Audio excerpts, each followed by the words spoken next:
আসসালামু আলাইকুম রহমতুল্লাহ। কেমন আছেন বন্ধুরা? আশা করি ভালো আছেন, আলহামদুলিল্লাহ। প্রিয় বন্ধুরা, এখন আলোচনা করব কোনো জিনিস যদি হারিয়ে যায় তাহলে আমাদের করণীয় কী। কোনো জিনিস যদি হারিয়ে যায়, বিভিন্ন জন আমাদের কাছে বিভিন্নভাবে বিভিন্ন প্রলোভন নিয়ে আসে।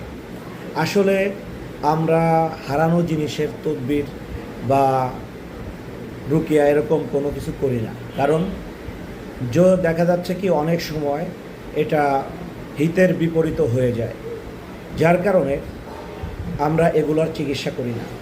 তবে আমরা একটা দোয়া শিখিয়ে দিই, সেটা হলো পবিত্র কোরআনুল কারীমের আয়াত, ইন্না লিল্লাহি ওয়া ইন্না ইলাইহি রাজিউন, ইন্না লিল্লাহি ওয়া ইন্না ইলাইহি রাজিউন। এটা 101 বার পাঠ করবে। আর লা ইলাহা ইল্লা আনতা সুবহানাকা ইন্নী কুনতু মিনাজ জালিমিন 1001 বার পাঠ করতে থাকবে।